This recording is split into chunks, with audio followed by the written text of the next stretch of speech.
I'd like to welcome everybody to the August 26, 2020 Public Safety Committee meeting being held virtually. Shelley, can we have roll call? Chairman Lockmiller. Here. Alderman Plufka. Here. Alderwoman Sims. Here. And Alderwoman Ebling is absent. Move on to approval of the agenda. Any changes, amendments to the agenda? If not, can we, all in favor of the agenda as it stands, say aye. Aye. All right, we'll move on to citizen comment. Shelley, is there anybody out there that may be a citizen wanting to put in their 2 cents? Not at the moment. We have two. We have 2 people? Yes, but they're not requesting to speak. Okay, if not, you'll get a second chance. Move on to city administrator report. Bola, I think you have something in regard to 2021 budget. Right. Thank you, Alderman Lockmiller. Can you, everybody hear me? I'm not muted, right? Right. We have started the budget process, and we have made the budget calendar available to the board. And I just want to highlight some of the important dates coming up. On September 3rd, we are scheduled to have the Citizens Budget Forum. And this is an opportunity to hear from our residents on items that they feel that they want to share with the board that are a priority for them, for you to consider funding in the next budget cycle. Already we're beginning to hear from some of the elected officials sharing discussions that were had, for instance, at the Board of Managers last night. What is it, Ward 4. And so this is just a reminder that if you have items that you think we are not aware of, it's an opportunity for you to remind us. One, for example, is, I think we had a conversation right before this meeting started, streetlights, additional streetlights throughout the city in areas that are still dark. So we fund that from Prop P. And I know that we haven't done a comprehensive installation of all these lights in areas where they're needed. So there's room to do more. I know I had a conversation with Dan about that this afternoon. So collecting information, incorporating it into the budget process as best as we can. Maybe even looking at alternative funding. As a reminder, several years ago, it was a priority for the board to do mill and overlay of all our streets. And because we had built up significant fund balance in the capital improvement fund, the board directed staff to, in general fund, to transfer some funds from general to capital to do that.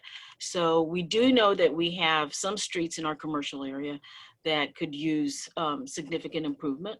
So it's a chance for you all to think about that, whether it's items that are public safety, public works, planning development, parks, police, fire. I don't want to leave anybody out. So the immediate date coming up is September 3rd. So if you have ideas and things that you've been thinking about, please let us know. That's all right. Thank you, Bola. Move on to reports of chair and other aldermen. I have 2 items. One, I guess now that everybody's stuck at home and taking a lot of walks, I'm hearing a lot of complaints, mainly on social media, about speeding and running of stop signs. And if you kind of look at one of the spreadsheets I have under my section, most recent citation totals, you can kind of see over the 10 years, we've kind of dropped in our ticket writing.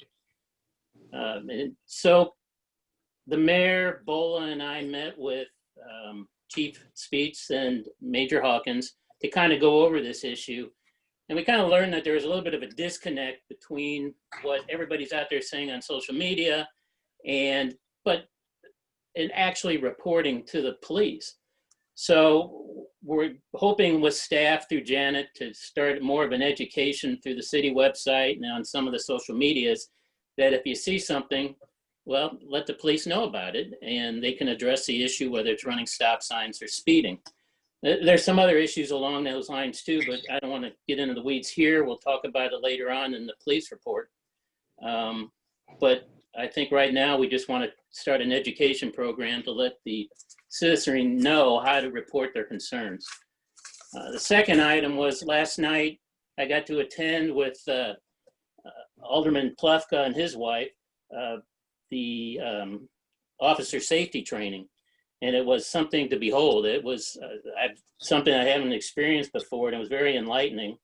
It's kind of where, if you take a scenario, well, one of the scenarios was the actual event that happened in Atlanta where the individual grabbed the taser from the officer. So they run one of our officers through that scenario and then critique them afterwards. And I find it very interesting. And if you get a chance to attend, there's one more tomorrow night, and you can contact Major Hawkins and she'll tell you how to get there, because it's down in a hole somewhere, and how to get down to it. And I highly, if you can attend, that would be great. And I'd like to just thank the chief and Major Hawkins for inviting us to that. That's all I had. Move on to Alderman Plufka.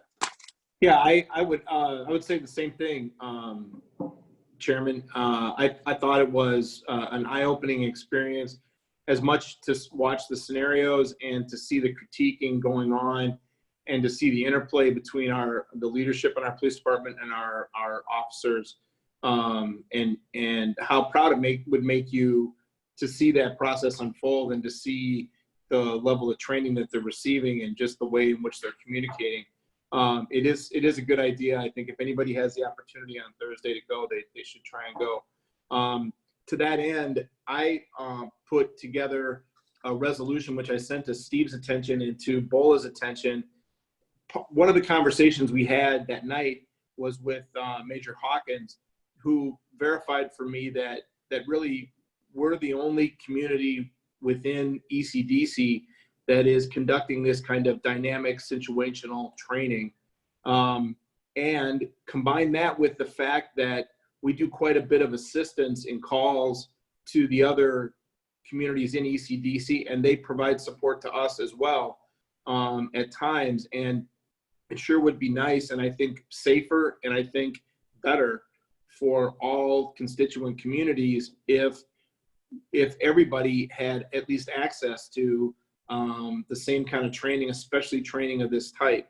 And so I had put together just a short resolution. I'm not very good at this kind of stuff. I just put together what I thought was really the crux of the issue. And I'd like it, if it's possible under new business or whatever, that we could consider adopting this resolution, or at least promoting it to the full board for their consideration. It doesn't involve any money, I don't think. It would simply involve having Bola or our chief or somebody from within the police department to go to ECDC and to, at our request, invite the other members of ECDC to join us in these training sessions, and to be a part of them, and to become educated in them to whatever extent they can.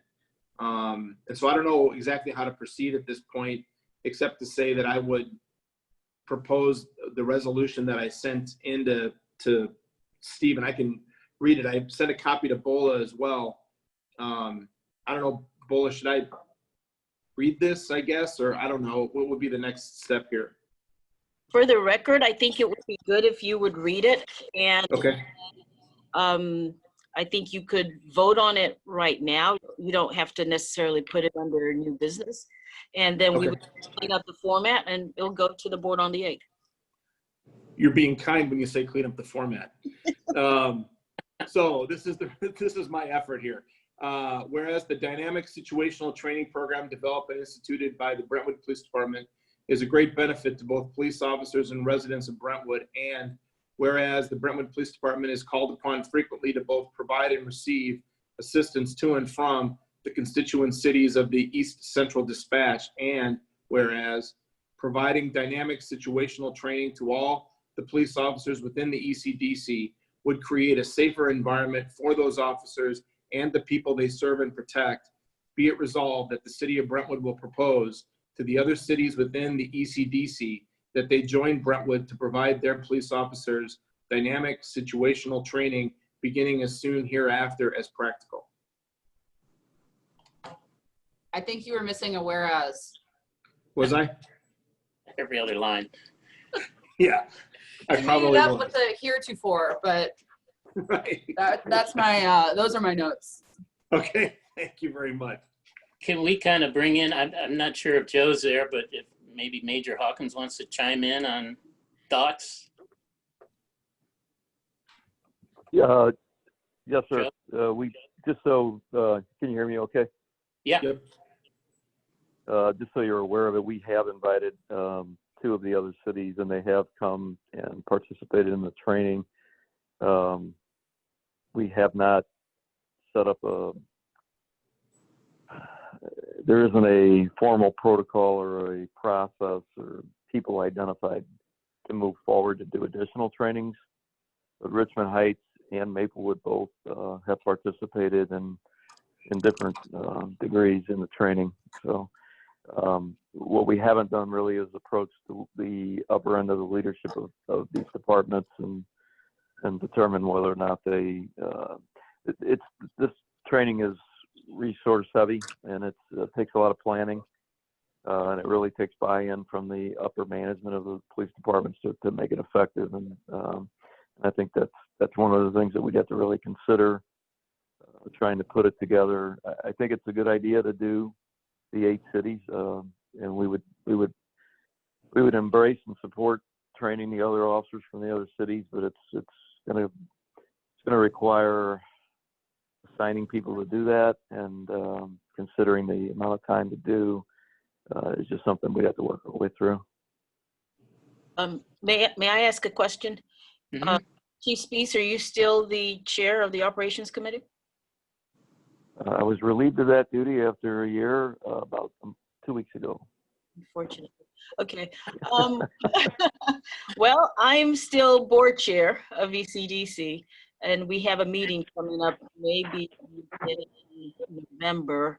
So I will put this, once the board approves it, I will put this on the agenda, and before then, I will start to talk to the other city managers, administrators about it. I don't remember how often police operations, if Chief Spees would also begin to talk about that at their meeting. I know the Fire Operations Committee met yesterday, and if we both tag team this, then the narrative, continuous narrative, will probably help us help the others find value in this training. Yeah, and Bola, I really appreciate you saying that. And Chief, I understand it's going to require buy-in from the management of the other communities. And that's why I worded the thing the way I did, to just say, hey, all I'm asking is, as a layperson seeing it for the first time, but hearing about it from both you and Major Hawkins a number of different times, I can readily see how invaluable the training would be. And I can also see how it would be a benefit to have the opportunity to, train up, if you will, some officers that wouldn't normally get exposed to this kind of event. And that's all I was trying to accomplish with this. Okay. Anything else? Not for me. Okay, let's just, vote on sending that on to the board for consideration. All in favor? Aye. I Okay. All right, thanks, David. Anything else? No, I'm done. Thank you. Shelley, did we ever find Pat? Okay, and we'll move on. Alderwoman Sims, anything? no report. Okay. Move on to department reports. Looks like we have fire. Chief Curtin? Thank you, Alderman. First of all, good evening, everyone. I've got a lengthy update for you all, and unless there's any questions on the stats from the last reported week, which was last week, I'm going to jump right into my monthly report, unless anybody has any questions. No. All right, with that said, let me pull this up real quick here. All right, so I want to start off and kind of update the committee on COVID and how it's affected the Brentwood Fire Department. So the good news is we've been very, very limitedly affected over the time period from March until today. The bad news is that recently, approximately the 6th of August, our crew, C crew, ran a call with a confirmed COVID patient. As a result, we believe that we had 2 members exposed, even with complete PPE. Both of which were on the same shift and both of which missed approximately the same amount of time up until this Sunday. One is back to work. The other is in very serious condition in a hospital in the metro area with serious breathing difficulties. I actually got an update on his condition today. It was very positive. Everything is day to day with this thing. As early as this previous Monday, he was in bad shape and had to go back on breathing assistance. The good news about that is he was never intubated, but he's had significant compromise of his lungs. The good news is, again, we're back to minimal assistant today. They're hoping that maybe he'll be strong enough to move out of the intensive care unit. This is the 13th day that he's been in. And so I wanted to update you all how this has affected us. As a result of those exposures, we've been using quite a bit of overtime to cover the loss in that particular shift because coincidentally, we have another member of the same shift out with an unrelated wrist injury. So that shift has been hit pretty hard and our department has felt the seriousness of COVID. Chief Cottrell and I have tried everything in our powers to convey resources to our crews, mental and physical health outreach with SSM Health, trying to make sure that our guys understand that we have their backs and that we want to make sure that they understand the gravity of this and that they use PPE and take the most significant precautions they can. But at the same time, give them an opportunity to have a conversation with mental health care professionals to offer them ways to deal with these types of things. So I just wanted to relay that to you all about the COVID exposure. We're hoping that this is our only exposure situation, and we're doing everything in our power to try to minimize it. I would like to just get on the record. I'd like to express my thanks to Woodard and to ServPro for the zero cost service to our department, coming in spring whenever we've asked them to at no cost to the city for us.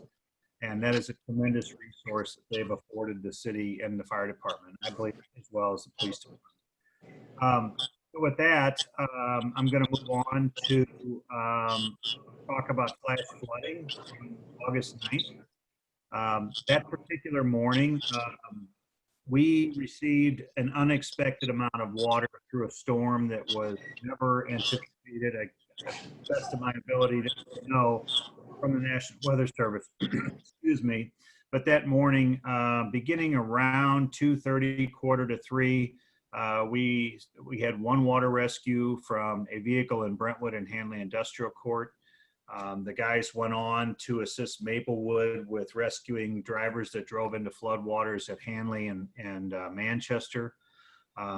Right after that, our crew was requested by the City of Ladue Fire Department to assist in a neighborhood that they have, pardon me, along the creek that flooded, and they rescued several residents from flooded homes.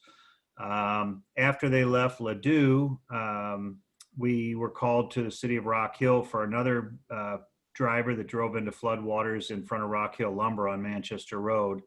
And after that guy was rescued, it was noted that there was a kennel at the end, the north end of Rock Hill Industrial Court And the water was very high back there, so we sent the boat back there to check on that. And fortunately, it was close to affecting the animals, but we did not have to evacuate any animals. The owner got there. Our guys opened up some overhead doors that were higher than the flood water, so what was inside the building actually ran out. So that was a big plus. Within the next 3 days, we had preparations for rescues on August 11th and then again on August 12th. Both of those events, we did not have any rescues performed, but we had our crews ready. And I just cannot say enough, and I probably sound like a broken record, how valuable the new boat has been to our department. It's already been in service significantly in the area. Its maiden voyage was through the cities of Webster, Shrewsbury, and St. Louis, and then now again in these 4 cities that were affected on the 9th. So tremendous resource. Our guys are well trained. We are still working on that. We had several folks plan to send them to river rescue school and boat operator school back in April, and COVID shut that down, and we now have another opportunity a little closer to home to get them to a program here locally. So we're working on that. So this has been a tremendous asset for our department as well as neighboring cities. And I just wanted you to know that. Unless there's any questions on that, I'm going to move on to a fire at the face and body on August 7th. But before I do, does anybody have any flooding questions? Anybody? Okay. Go ahead, Chief. Okay, so on August 17th, we received a call. Well, actually, it was kind of unusual the way the call came in. One of our guys was on the back porch upstairs working on something outside and smelled some smoke and saw what appeared to be smoke coming from the area of our rec center, and came downstairs and notified his captain, and they were on their way to take a look and see what was going on when the dispatch came in for an appliance malfunction at that location. It was not at the rec center, it was at the face and body.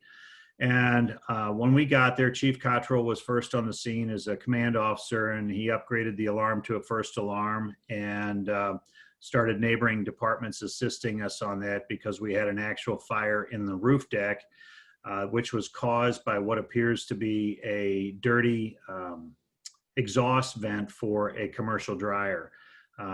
There was no fire inside the facility. It was all within the ductwork and at the top of the roof deck where the tar overheated and started smoldering.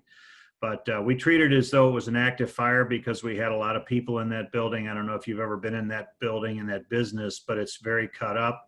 We wanted to make sure we had the resources to get everybody out. And everything went well. The neighboring communities helped us out, and it really was not much of a fire, but it was a significant amount of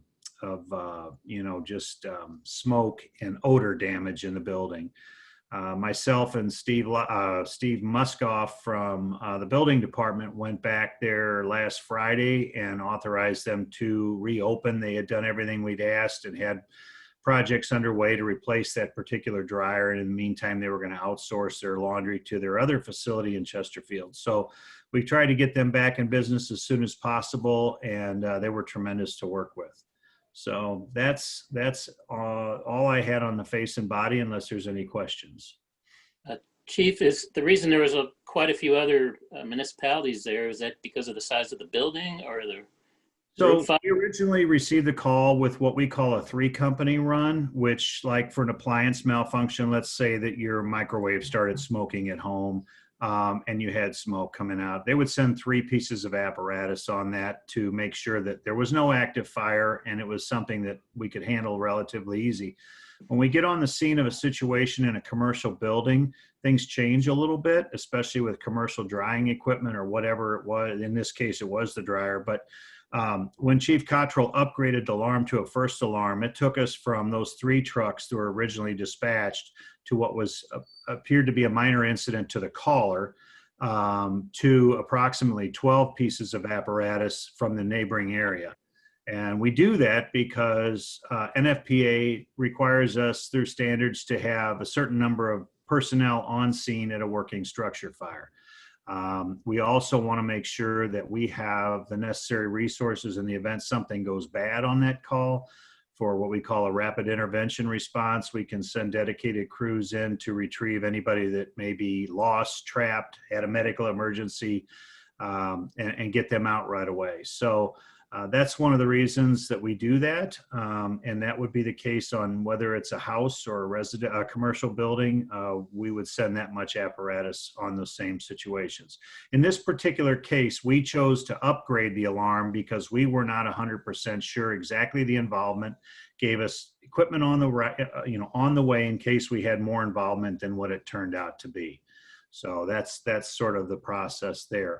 Dispatch has the ability to send a first alarm automatically depending upon the information they receive.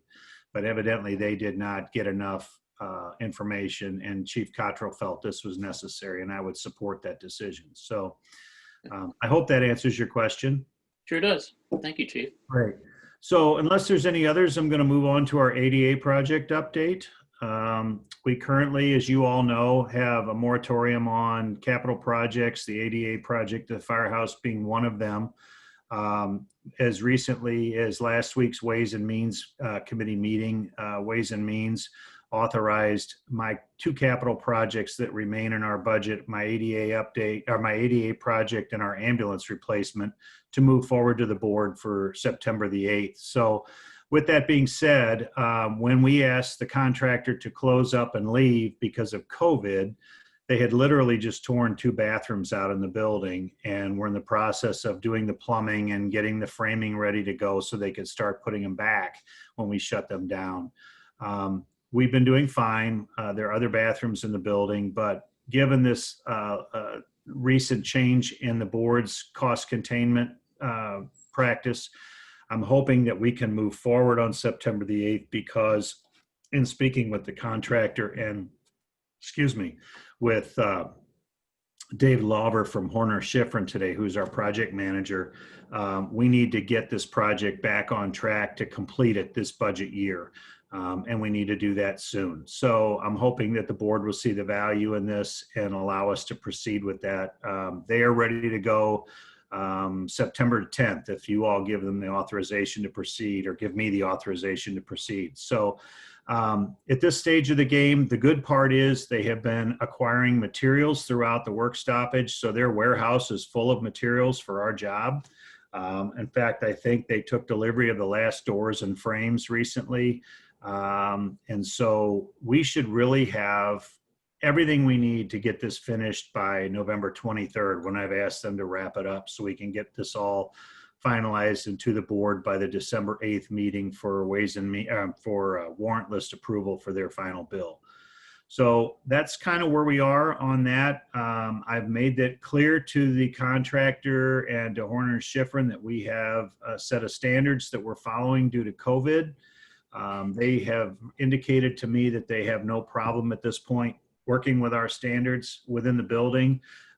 Just like my employees, they'll be wearing masks all day long. They'll be signed in, signed out, temperatures taken, oral questioning about their condition when they come to work. And then they'll be, we've asked the same people to be repetitive every day so that we don't have lots of strangers coming in and out. At this point, everybody's agreed to that, and I think we'll have no problems moving forward if the board decides it's the right decision. Any questions on ADA? Anything else for the chief? Not seeing anything, Chief. Okay, so the last thing, and I sort of saved this for last because I'm very proud of this. So last year, the board and this committee awarded us approval to seek out assistance from emergency our EMSMC, our billing company, to bring on a vendor for us to participate in preparing the Missouri GEMT report, which is the Ground Emergency Medical Transport report. It is basically a reimbursement of costs to us from Centers for Medicare and Medicaid for Medicaid delivery within our ambulance service. We have been bringing things through the warrant list for fees that were required as part of this. The state of Missouri takes 20% for their involvement, and then PCG was entitled to 15% by the contract. So after all said and done, the money was transferred over to our bank in early August in the amount of $104,000. And after we pay PCG for their report, we will net approximately $95,000 in reimbursements to the city. So I was very proud of that. I was very proud of the work that was done on this behalf by our billing company and their vendor. And a little bit later in this meeting, we'll be talking about bringing that forward for another year. Right. That's all I have, sir. All right. Anything else for the chief? All right. Seeing none, we'll move on to the police department report. Thank you, sir. I'd like to start by thanking you for attending the training last night. It had a lot of positive comments from the officers and the commanders that were there to see the interest, so we appreciate that. Going on to the crime report, we've had a couple significant incidents in the last week. Saturday night, there was a crew of guys that came into the York neighborhood. They were discovered by Officer Hopler at about 4 a.m, breaking into a car, and that initiated not one but two separate times they chased the car and let it go eventually. One of the guys that was involved in that was still on foot, and he was jumped up and later chased into the creek by our officers and Rock Hill officers. He was able to get away, but so our visits at night have slowed down, but we have had some incidents in the last couple of weeks. We did have two hits in the last 3 weeks on our messaging board on McKnight at night of stolen cars that came into the area, which we're confident. We summoned all our officers into that area looking for the stolen car, but that's clearly their method of traveling around and doing car break-ins. So we're confident that the officers' response will likely chase those cars out of the area as well. So the other thing I was going to mention on crime, we have very few burglary incidents. We have very few burglary incidents in Brentwood, but we did have one last week on a house break-in. Guy came in through the window, and during that incident, we had a witness that described the vehicle and occupants that matches a series of burglaries that have occurred in other municipalities, including Ladue and Creve Coeur and a couple others. So our detectives are matching up with those cities' detectives and got a few leads they're tracking down, so they're confident eventually they'll come up with who this guy is that's doing it. I'm going to switch over and go to Major Hawkins, who's on here with us. Alderman Lockmiller that asked that Angie give a presentation on the ticketing issues. So Angie, can you take that, please? Yes, sir. As soon as I figure out how to unmute myself, I apologize. As the chief said, Alderman Lockmuller asked me to put together a presentation of basically where we are this month with the traffic numbers. And since we are at the end of the month, we are able to see a pretty good idea of what we've done with traffic citations. So there's a couple of circle graphs, if you can see on your attachments. The citations by violation are listed month to date. Those are the August numbers. You should see numerous different colors and categories there, et cetera. So that basically breaks down for the month of August so far, what our officers have written tickets for. You'll see the big blue portion of the circle. A great majority of what we write is for registration. And basically that means if a plate is not good on a car and the car is not registered properly, that's what we write a majority of our tickets for. And followed very closely, of course, by insurance. There is a similar pattern in the year-to-date chart that is another attachment. A vast majority of the tickets are written for registration violations, seconded very closely by insurance violations. There's a correlation there, of course, with people who are socioeconomically unable to provide the means to do that, to pay for those things, to pay for insurance, to pay for their vehicles to be registered. And they have to get out, go to work and do their thing, and they do so illegally. So that's what we ticket most people for, as you can see. Going back to the one specific for August, I did break down every single ticket we wrote and what it was for. There were 8 license violations, 4 speeding violations, 8 for signs and signals, 2 for commercial motor vehicles, 1 for turning, 1 for no lights, and 1 for lane usage. Even as I sit here today, this was done on 8/24. That was 2 days ago. That has been updated already. There are more than that. We've had quite a few written today, in probably a majority of those categories, honestly. If you look at the circle below it, this is residents versus non-residents. There is a solid orange circle. We have not written a resident as of the 24th, a ticket in the month of August. I will attribute this to a lot of the traffic in Brentwood being a lot of pass-through traffic from people who travel through our town to our retail area or through our major thoroughfares, or even cutting through some of our residential streets to go about their own business. And then at the very bottom there, of course, it says the total records for stops in August are 99. And I checked right before I left the office, and we're at 113, I believe, already. So we've come up quite a bit in the last 2 days even. But comparing that to the year-to-date circle, you'll see that we've written 9 residents traffic citations, and then the rest are non-residents. A large majority of the residents that we've written are in response to neighborhood requests, and they are not, generally speaking, on the main thoroughfares or anything like that. But they would be typically within our neighborhoods. So I just wanted to put that together to show you guys. There's also a bunch of pages. I printed out a table basically of every single ticket that we've written, so you guys can see what that ticket is for and who wrote the ticket. And after those, there's 79 of them. I then broke up basically also in a table what I put for you here in the colored graph. And it shows what each ticket was written for and how many of those per violation there were. So I'm open to any questions on that. Chairman Lockmuller, if you have any questions or anything, I'm open for that.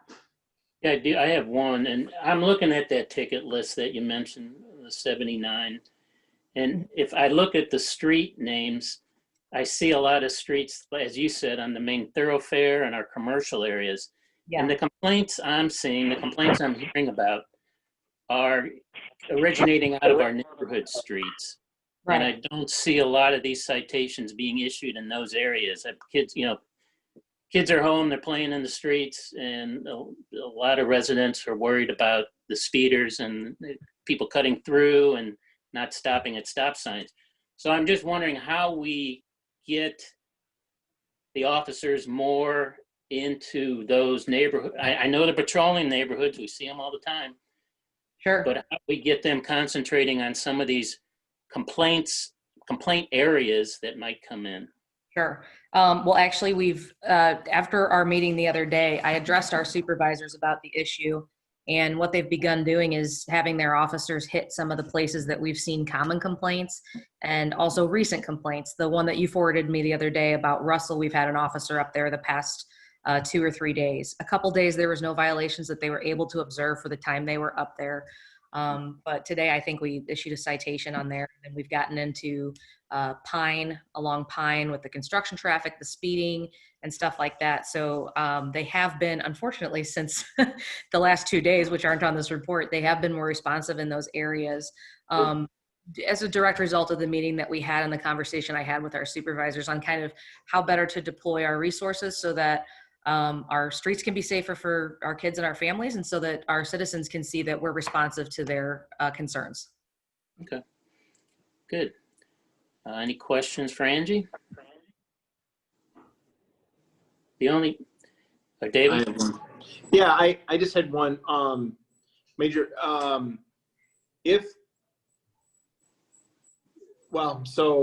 know it's always an issue of finite resources. If we had an additional officer, could that be an officer that might be dedicated as a traffic control officer? Full-time, Yeah. that would be their duty, yes. Yes, and we talked about that very briefly at the meeting as well. And as it stands now, it's possible for the supervisors to kind of pull someone aside each day and say, "Hey, today you're going to really focus on traffic enforcement in our neighborhoods," which is fine and good. But then that officer's resource or time is also split between answering calls, contract patrols, etc. So to answer your question, yes. Okay. Thank you very much, Mr. Chairman. That's the only question I had.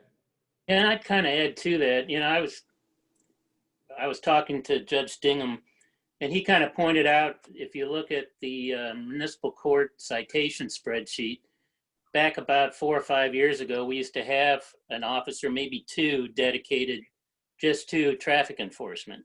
And that's where you see the numbers kind of peak. And then I guess those officers, I don't know, must have been absorbed into patrols or whatever. And that designation was kind of eliminated. And,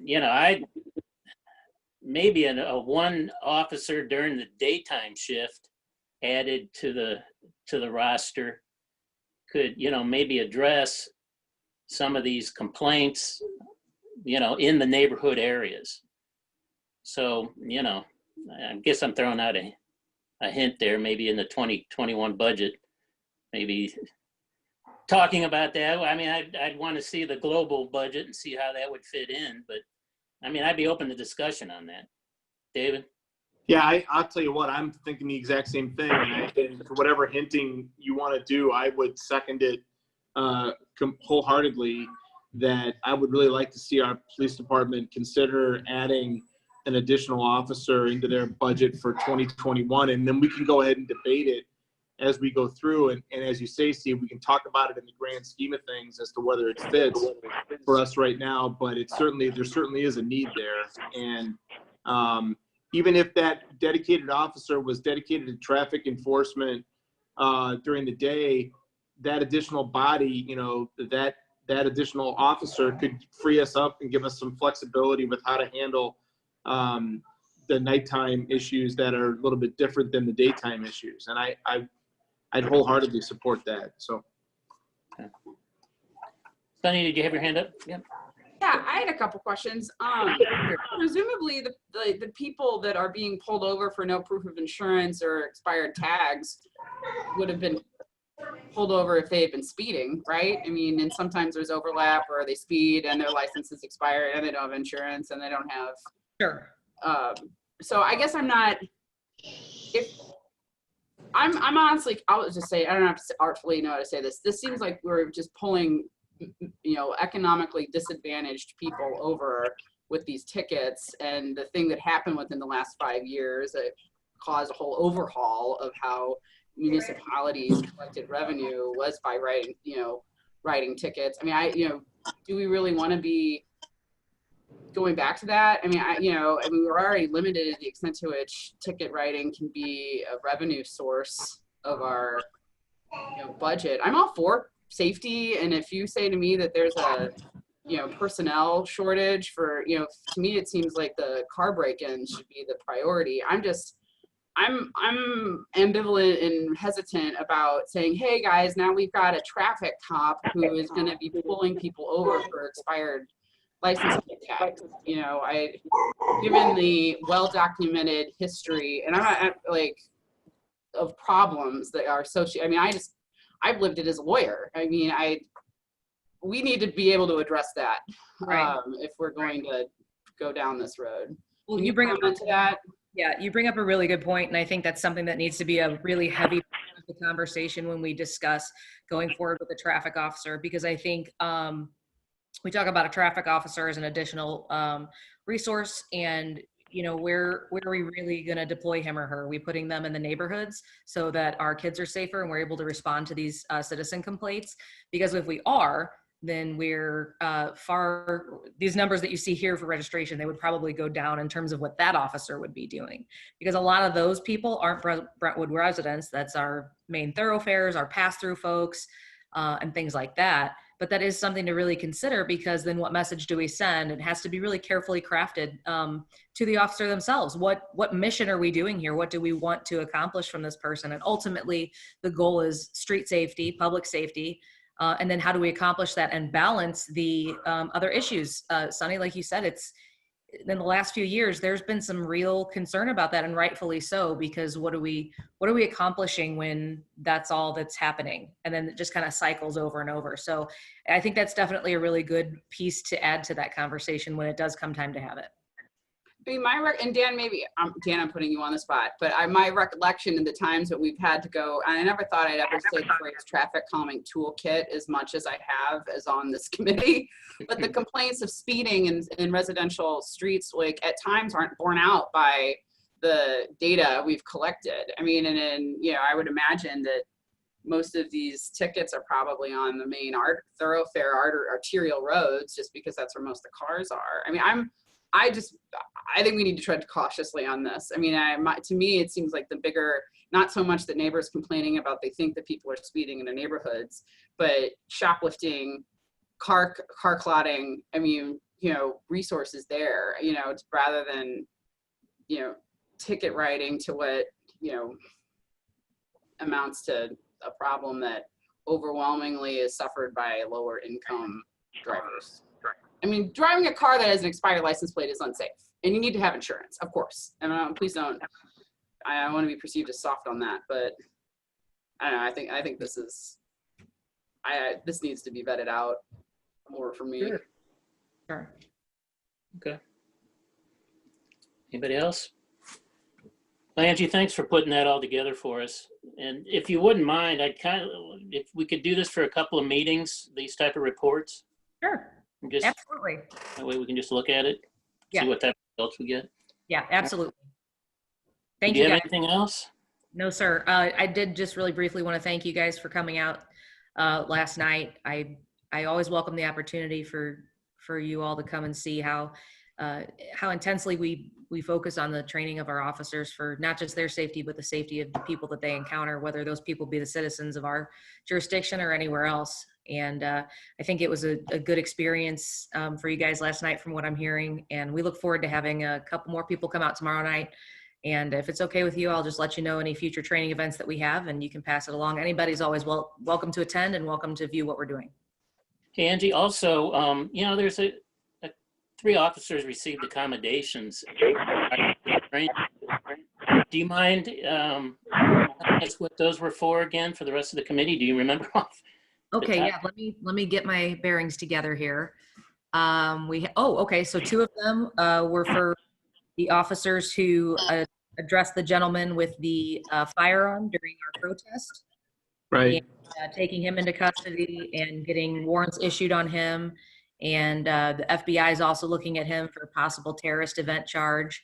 So that was 2 of the officers. And then the 3rd officer was commended for his work for the rest of that week when we saw a really, really high influx of people come into our town late at night in an attempt to do looting and potentially other violent criminal acts. And he was responsible for helping capture 2 guys who were good for a few robberies, get guns out of their car, recover their vehicle. They were both captured. I'm sorry, there's 3 of them, and they're going to be named in a federal complaint for charges. They were convicted felons, so he was commended for that. Great. Tell them thank you. I will do. Thank you, sir. Yeah. All right. We'll move on to old business. And I think, Dan, you're up with traffic calming again. Right. Yeah. At the last meeting, the July 22nd meeting, we were asked to kind of go through a synopsis of where we've done some traffic calming and what exactly we've done in the way of traffic calming. So I tried to break it down into 3 different categories. I thought of a 4th one, which would be like over on Strassner, that rapid flash beacon that we put in for the crosswalk, since there were issues with cars going through there and not yielding to pedestrians. So that's kind of also traffic calming related. We made that improvement, but basically we've got the traffic data collectors. There's 2 of those, and I included a picture in there where you see it attached to a utility pole. That's what the device looks like. It uses Doppler radar, so it's measuring volume, speed, category, which would be like small, medium, large. It can actually record up 2 lanes in each direction, so we don't have any 4-lane streets, you know, so it doesn't necessarily need to do that, but it does actually do northbound, southbound, eastbound, westbound, wherever we deploy it. I've used it in a couple areas per the direction of consultants, so that saves us a little bit of money whenever they're asking for traffic counts for like a TAP application. So we've used it also over an executive walk to figure out how many vehicles go in and out of there. We used it on Van Mark Way to figure out how many vehicles would possibly go through neighborhoods if they stopped going out of Manchester. So those are your data collectors. And then radar-enabled speed limit signs, we've deployed 4 of those so far. So I listed the different locations and also a photograph of one in operation. Probably the one you've mostly seen if you're traveling out and about town would be the one on McKnight. That also has a radar, or it has a chip in there, a computer chip, but it shoots radar only for northbound traffic. It can't capture southbound. But I wanted to include in there, which I did, a couple of reports that it's able to query. There's a lot more you can do with it, but it shows, I don't know how deep in the weeds you want to get, but I just arbitrarily picked July 13th through July 26th, and then you can have it categorized by speed. So the posted speed limit there is 30 miles per hour. You can see the 85th percentile speed. The average for that period is 35. So that means roughly 85% of your cars are doing 35 or less, which is good.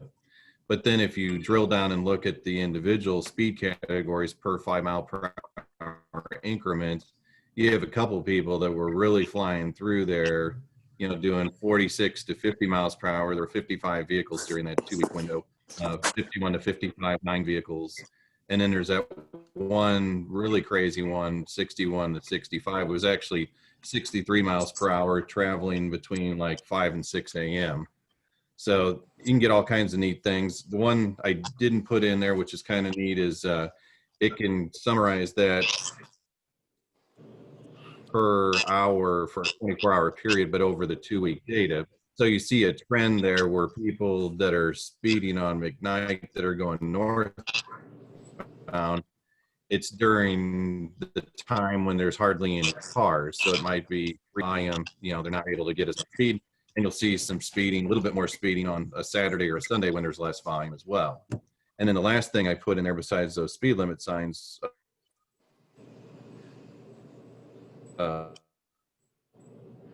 included speed cushions and other physical devices. You know, we wanted to look at one as a pilot program that was based on conversations we had in the past with public safety. Speed cushion, it should arrive by this Friday. And we'll let you know the particulars on that if and when we are able to mount that. So I don't know if you got any other particular questions. The reason why I kind of had you put this on here is that if someone does want to incorporate the speed cushion in their ward after this test, I guess the first thing to do is, if we've got a complaint of speeders, to use one of these devices to gather the data before just throwing a cushion down there. Right, we would use the data collector first and foremost. We did that over on Dorothy. We'll put one over on high school tomorrow, but collected for a 2-week period, see if there's an actual problem. Sometimes it's just perception. Like Dorothy, there was probably only 3% that were going 10 or greater over the speed limit. You know, it's a very small percentage.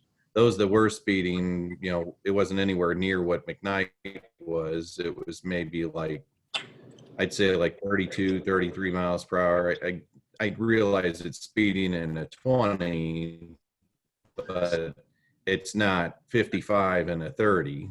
You know, it's not as bad as one would think. Right. So that would be like what you're saying. It's, if somebody sees that issue, we can certainly deploy it. It just gets mounted to either utility pole or tree. It just needs to have a clear view so that it doesn't block the Doppler radar. Okay. And in David? worst case, we'll put up a post. We've done that before down at Executive Walk. I couldn't get a clear read, so we called in locates. We found a clear area, pounded in a post, and mounted it to the post. Okay. David, did you have something?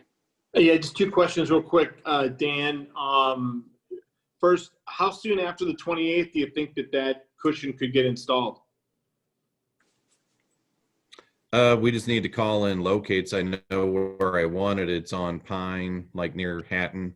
you know, if you recall, CBB did a study that was like work order 46 to put in a stop sign there, but it doesn't warrant a stop sign. It missed a bunch of criteria for NCD. I read your report. I agree with everything you wrote in there. I was just curious if you thought it would take a month to deploy or 2 months to deploy or. No, if I have staff and we're able to do it and it's not raining and flooding or whatever, and we were able to do trash, I think it could take 2 or 3 guys, you know, a few days, because there are a lot of anchor bolts that go in there. Sure. So, I mean, you'll have I read through the instructions, and you just basically have to lay it out. We have to get with the fire department to make sure we space it properly so that their wheels will go through the gap. Fair enough. And then so my only other question is, have you had anybody give you any feedback on whether or not that light bar on Stroessner is any brighter or better at getting people's attention than the perimeter blinking lights on McKnight at the crosswalk? I haven't had any like residents call about it. I've witnessed it myself, and I actually do prefer the rapid flash beacon. I mean, that's just my opinion. You know, if we ever wanted to consider swapping out the ones on McKnight, we could. It would cost us money, but you know, you could deploy those elsewhere. You could basically just buy the same unit, swap out the posts, and put the perimeter signs elsewhere. Thanks very much. That's great. I appreciate the answer. That's all I had. Sonny? Are we going to have further discussion as to where these cushions are actually going to go? Yeah, right now it's just one cushion, and like I said, the suggested pilot program area was on Pine, So that's near Hatton. Is that Pine? Where is that about? Which I believe you said you drive every day. Yeah, that's sort of. I seem to be the only one opposed to it. Putting one right where, I mean, have people along that area. I recall it's like where traffic existed more, like speeding was more prevalent on Pine, happened to be where it was wider, which was east of high school. And to my knowledge, I don't think anyone living on that strip of Pine was ever really complaining about speeding. It was kind of a revelation of, hey, facts belying perception. And so. No, that's not true. That's not been true from my experience. I've had residents along that swale, and actually the picture is in his synopsis of where he's talking about. There's a kind of a bend in the road. It is very wide, and it invites fast-moving traffic, according to at least 2 sets of residents that live right in that area. Oh, well, that's out of that's your neck of the woods, David. You've been pushing all day there. Like, it looks like that's more in Park Ridge. No, that's right? Yeah, and that's what we're talking is Hatton, just west of what it would be, just west of Park Ridge, west of Park Ridge and east of Kempton. Yeah, east of Hatton and west of Park Ridge. That. Right. Yep. Okay. You're right. It curves and it gets wider there. I mean, and we put in one of those radar-enabled speed limit signs over on Pine between like high school and Brentwood Boulevard, because there tend to be people speeding through there because it's a long block. I mean, It's a very long block, and it's wide. So I'm sure it's people going to the school. I don't know that for a fact, but based on the volume and kind of heading that direction. I was under the understanding that like one of the cushions was going to go on that strip. So yeah, I'm still opposed to it, but you know, we'll see how. I think that's the only one that's scheduled to be deployed anytime soon. It is. That's the only one we purchased. Unless you can think of other areas you would maybe want to consider one of speed limit signs. We don't have any more, but we still have budget in case we would want to purchase some. And I saw the way Richmond Heights does theirs is there's basically not a petition, but basically anyone in the neighborhood concerned about speeding can ask for one of those to be erected. They'll keep it there for X number of days or weeks, and then they'll move it around, since theirs is solar power too. And they just collect data, and hopefully it slows people down. It's kind of like the police with their speed trailer. You know, it'll hopefully deter people when they see police written all over the trailer. They'll probably hit the brake a little more. Okay. Anything else for Dan? Dan, let us know when that goes in, and maybe Mayor would want to cut a ribbon or something. Right. champagne bottle and christen it. Yeah. Seriously, yeah. Hey, those of us on Ward 2 are on the same side as the police and fire department, so fine. All right, let's move on to item B. Dan, I think this is yours also. It is, Streetlights and future plans. Just so we start talking about streetlights again as part of the budget process, as Bola mentioned, you know, we had a list of lights. We put in, it took a couple of years, but we did actually have Ameren assist us. We have 20 new of the decorative lights that Ameren owns and manages for us. We had several other locations we wanted to consider, but the people didn't really want them. But we still did 3 locations that weren't favored for the Ameren lights. We put in solar lights. So there's 3 solar lights at Laverne Court, Barnstable, and Bedford. So we put in those. And then we ordered 7 solar lights, but we only need 5 for York Village. The other 2 can be used as, one would be a spare, one could be used elsewhere, but these have a long lead item on them, I'm assuming because of COVID. So we ordered those 7. They'll arrive here soon, you know, about middle of September.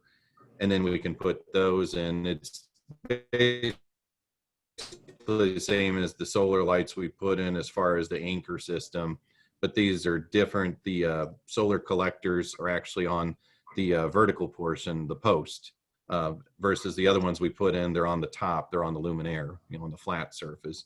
So it'd be interesting to see how these work with respect to, you know, how the other ones work. But we've got those solar ones picked out.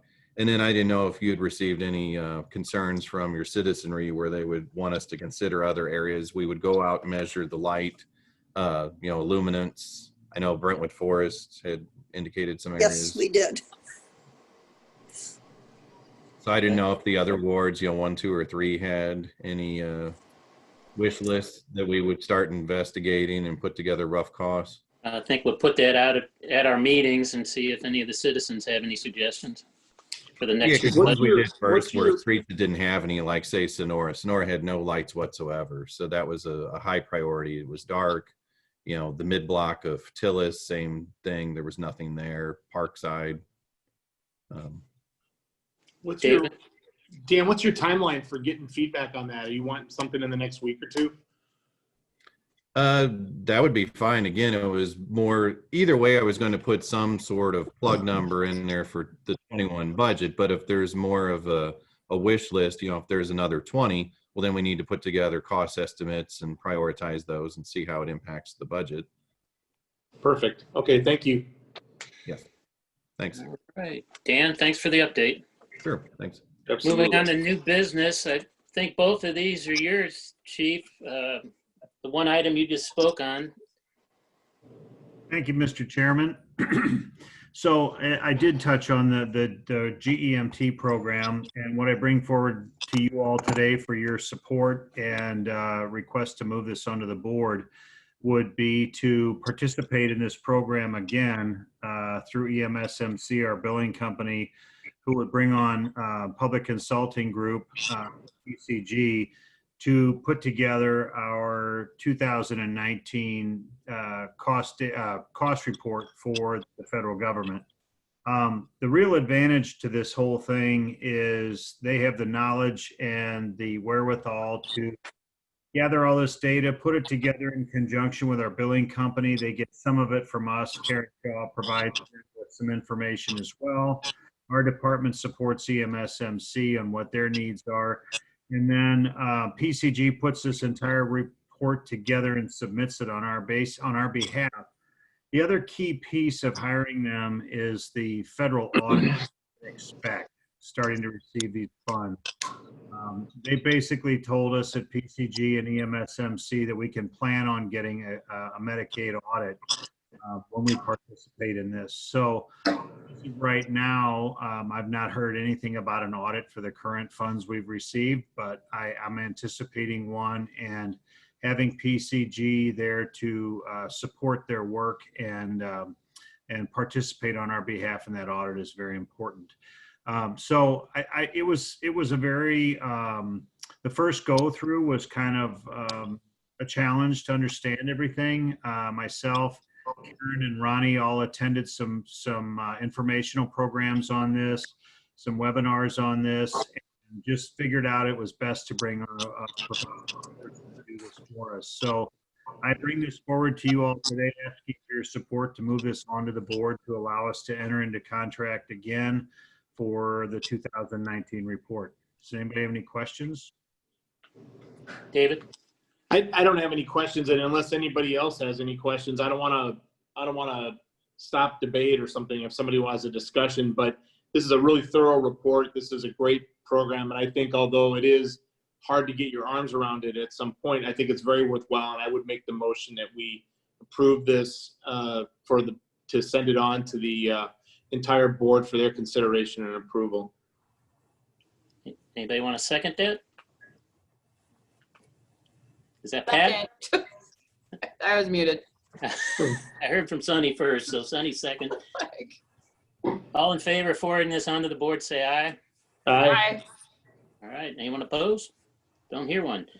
All right, Chief, moving on to the ambulance. Okay, so thank you very much for your support on the GEMT program. I would like to turn the ambulance lease purchase over to Assistant Chief Cottrell. This has been his project and he's done an outstanding job on it. And I just, in case there's questions, so Ronnie, will you take it?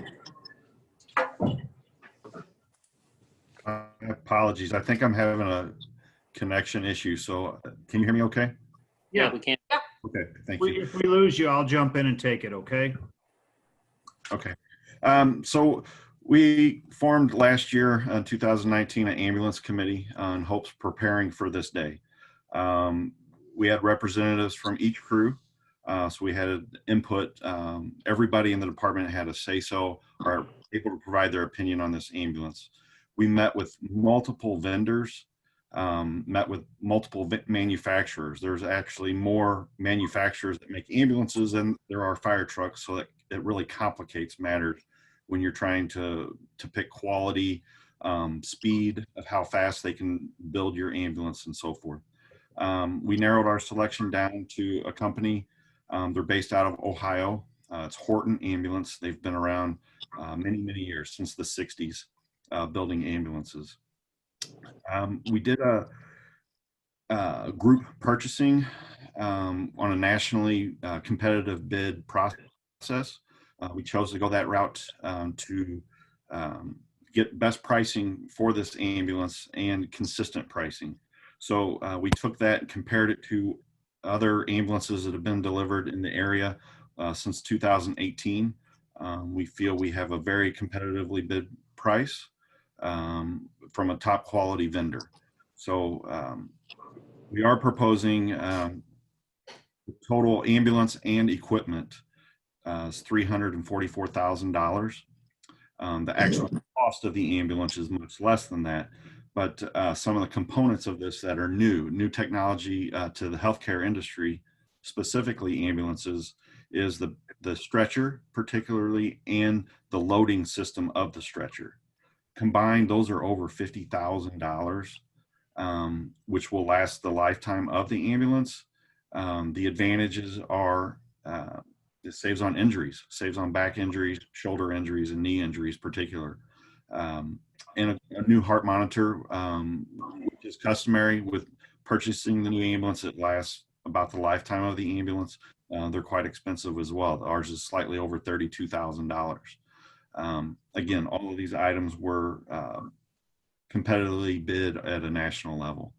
Then the final piece to this ambulance that I feel really closes the loop to it all was when we went and started requesting bids for the financing piece. And Commerce Bank contacted Karen Shaw seeking the opportunity to participate in this. And they gave us their quote last Friday, 1.45% for a 3-year lease purchase term. It really blew us away, and if we feel it just provides a great advantage to this program. So we're requesting the approval of this ambulance. We would order it, if approved, in September September 8th board meeting. It would not be delivered until sometime in spring of 2021. They anticipate about 200 days to build it. Questions for Ronnie? Sunny? I didn't look at the contract, but it's a lease purchase agreement, right? Correct. So would the expectation be that we buy it at the end? So correct. And we And would do, the third payment would purchase the vehicle, yes. Oh, okay, so at the end of 3 years, are we paying it off? I just wanted to clarify that 1.45 rate for 3 years wasn't like a teaser, whereas if there's some balloon payment at the end, or then the next 2 years is 8%. Something that was my only Correct. clarification. We would make 6 semi-annual payments, and then we would own the ambulance. Thanks. David? No, I was putting thumbs up. I'll make a motion if nobody else has any other questions that we. I just got couple of questions for Ron. Sure, go ahead. What's the useful life of a typical ambulance, this particular ambulance, after you take purchase? We've paid it off in 3 years. Do we get a couple more years out of it, or?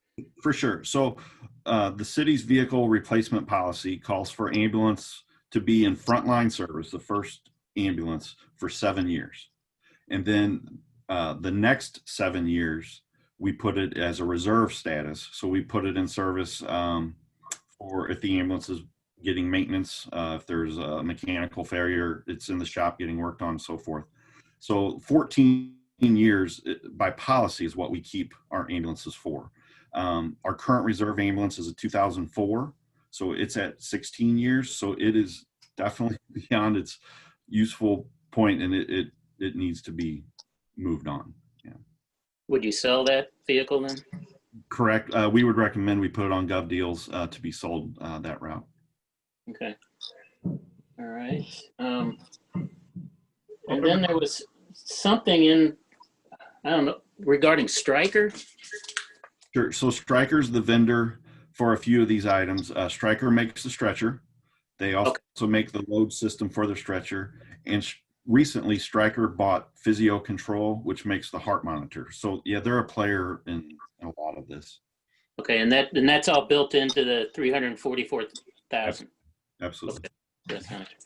All right. Well, sounds like a great deal. You still making that motion, David? No, I'd make the motion to approve the purchase as described and to move it on to the Board of Aldermen for consideration. Second. All right, second by Sonny. All in favor, say aye. Aye. Opposed? All right, Chief. Thank New you. ambulance coming. Thank you all very much. We appreciate the support. Shelley, we've got one last citizen comment. Anybody out there? We do, and it's Alderman Gold. Hello, Jeff. I'm unmuting him. There we go. Yep. You were unmuting me as I was trying to unmute myself. So quick to the draw there. I just wanted to comment. I appreciate the chairman kind of taking up a lot of the issues of speeding. I think it's a good dialogue that we are having.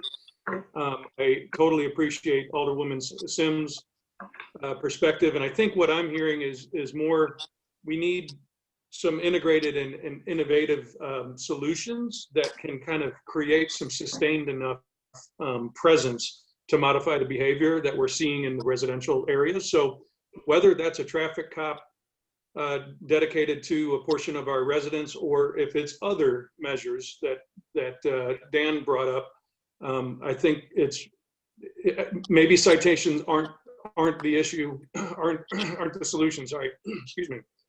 But whatever we need to do, we need to modify the behavior that's going on. I think one of the other points that I wanted to make is what I'm witnessing a lot on Dorothy, and while the data may not suggest that it's egregious,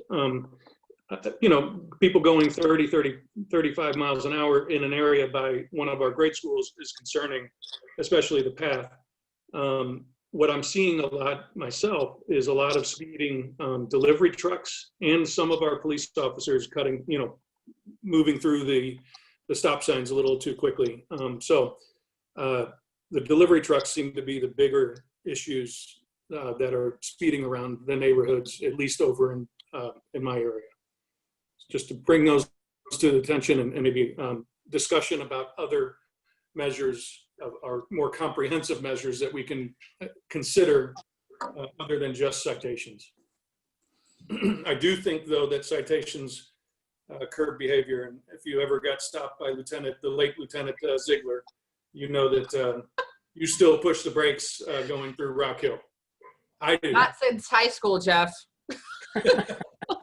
Well, I still put on my brakes and slow down, even though I'm not speeding, going down by train wreck. So I agree. For me, it was McKnight, like right as you were gaining speed towards Manchester, like out of the light. But that was the 16-year-old version of me. I learned my ways. Does anybody else want to make any confession? All right. Well, anybody else out there, Shelley? No. If not, I'll take a motion to adjourn. So moved. Second. All in favor, say aye. Aye. Aye. All right. Thank you, everybody. Thank you. Thanks, Steve. All right. See you, Pat. Sorry about the mix-up. That's okay. I was trying to get on at about 1:30. Oh, that was from that meeting